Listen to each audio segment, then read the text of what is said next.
మోసపోనీయకుండ్రి, రైతులు నష్టపోవద్దు, రైతులు దెబ్బతినవద్దు. ఒక్కటే మీరు నిర్ణయం చేసిన అవసరం ఉన్నది. ఉపాధి హామీ కూలి సబ్బలు పట్టేటోడు, అరకబట్టే రైతన్న, వీళ్ళిద్దరం, ఈ మహిళా వాళ్ళు, మనం ముగ్గురం ఒకటైదాం. మనం ముగ్గురం ఒకటై మనం మహాకూటమి మనం పెట్టుకుందాం. ఈసారి ఈ మహాకూటంతో మనకి సేవ మనం చేసుకుందాం, మన డిమాండ్ మనం తెచ్చుకుందాం, మన నీళ్లు మన చేనులకు ఇచ్చుకుందాం, మన ఎరువులు. నేను మీకు ఈ సందర్భంగా ఒకటే చెప్తా ఉన్నా, రాబోయే రోజుల్లో మీరు కనుక అమ్మ టికెట్ ఇచ్చి మీ ముంగడికి పంపిస్తే, మీరు అందరూ నన్ను ఆశీర్వదించి కనుక నాకు ఓటేస్తే, నేను మీ అందరికి ఒకటే చెప్తానా, మీ ఎరువులు మీ ఇంటి ముంగడి దించుతా, మీ ఎరువులు మీ ఇంటి దించుతా. మీ ఎరువులు దొంగల పాలు కానియా, దొంగల పాలు కానియా, ఎక్కువ ధరకు మీకు తలగనియా. మీ ఎరువులు మీ ఇంటికి తీసుకొచ్చి మీ రైతులకు సేవ చేస్తా అని చెప్పి నేను అంటా ఉన్నా. మీ ఉపాధి హామీ కూలీలు మళ్ళొకసారి గుర్తు చేస్తున్నా, అవలారా ఉపాధి హామీ కూలీలు పలగర వేసుకొని పనికి పోవాలి, పలగర ఒడిచే లోపల ఇంటికి రావాలి అని చెప్పి చెప్తా ఉన్నా. బరాబర్ మీకు కూలీ దొరకాలా, ఇది నా నినాదం అని చెప్పి మీ అందరికీ చెప్తా ఉన్నా. మిత్రులారా, నేను రాజశేఖర రెడ్డి గారి దగ్గర నుంచి 3 కోట్ల రూపాయల నిధులు తీసుకొచ్చి మీకు 2 పూటల మంచినీళ్ళు ఇచ్చిన. ఎండాకాలం పూట పొద్దుగల గంట, సాయంత్రం పావు గంట మీకు మంచినీళ్ళు ఇచ్చిన. మీరు ఒకసారి గుర్తు చేసుకోండి. ఈ రోజు ఏమైంది? 2 రోజులకు ఒకసారి నీళ్ళు దొరుకుతా ఉన్నాయి. అవునా కదా చెప్పుంది మీరందరూ. 2 రోజులకు ఒకసారి నీళ్ళు దొరుకుతా ఉన్నాయి. నేను చెప్తా ఉన్నా, మీకు మున్సిపాలిటీ ట్యాక్స్ 5 సంవత్సరాల్లో 1 రూపాయి కూడా ట్యాక్స్ పడకుండా నేను మున్సిపల్ ట్యాక్స్ మీకు కట్టకుండా చేసిన. ఇప్పుడు ఏమైంది? 4 సంవత్సరాల్లో మన మున్సిపాలిటీ ట్యాక్స్ 4 గింతలు పెంచిండు. ఇది ఎవరి మీద భారమైంది? నేను ఒకటే మీ అందరిని కోరుతూ, ఎందుకంటే ఇంకా చాలా చెప్పేది ఉంది, కానీ మళ్ళా చెప్పేది మస్తున్నది. ఇప్పుడు మీ ఊరికి వచ్చి చెప్తా.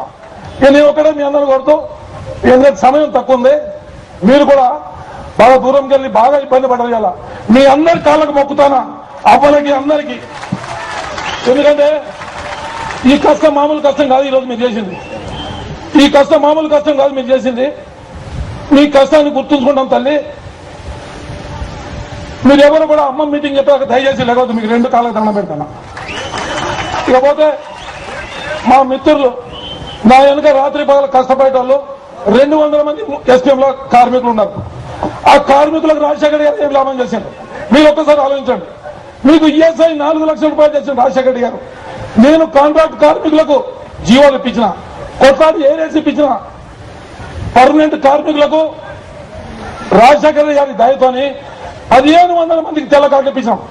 ఆ 1500 మంది తెల్ల కార్డు ఇప్పించినందుకు ఈరోజు 270 మంది పిల్లగాళ్ళు ఎంబీఏ, బిఈ, ఇంజనీరింగ్ చదువుకున్నారు. ఇలా అది రాజశేఖర గారు చేసిన ఘనత, మేలు అని చెప్పి మీ కార్మికులందరూ చెప్తా ఉన్నా.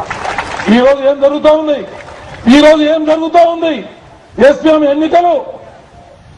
ఎన్నికలు పెట్టకుండా ఈ చేతగాని ప్రభుత్వం కార్మికుల ఎన్నికలు పెట్టడానికి దాదాపు సంవత్సరం కాలం నుంచి ఒక దావూద్ ఇబ్రాహిం మాట విని దావూద్ ఇబ్రాహిం ముఠాన్ని ఇక్కడ పెంచుతూ ఈ నియోజకవర్గాన్ని భ్రష్టు పట్టిస్తా ఉందని చెప్పి నేను చెప్తా ఉన్నా. మిత్రులారా, ఎస్పీఎం కార్మికులకు కూడా న్యాయం చేయాల్సిన అవసరం ఉన్నది.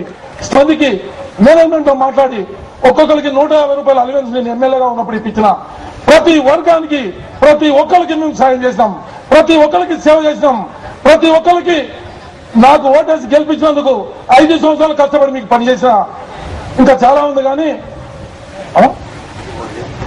ఇక దయచేసి నేను ముగిస్తా, సెలవు తీసుకుంటున్నాను.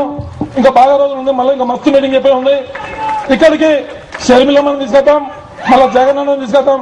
కానీ ఒక్క విషయం ముగించే ముందు, అరే బాగుంటా, ఒక్క విషయం మీ అందరూ చెప్తా ఉన్నా. జగన్మోహన్ రెడ్డి గారిని జైల్లో పెట్టిండు, అవునయ్యా. కోర్టులో ఏమో చెప్తాడు, జడ్జి సాబ్ ఏమో చెప్తాడు, సిబిఐ సాబ్ ఏమో చెప్తాడు. అరే బిడ్డ, మీ అందరిది ఆలోచన ఒక్కటే, జగన్మోహన్ రెడ్డి జైల్లో ఉండాలా. అది ఈ పోరాడు బయటికి వెళ్తే మా అందరికీ గుళ్ళకు సున్నమెత్తాడని చెప్పి మీరు ఆ పోరాన్ని జైల్లో పెట్టింది, అంతే కదా. మీరు ఆ పోరాన్ని జైల్లో పెట్టింది, అంతే కదా మీరు చేసింది.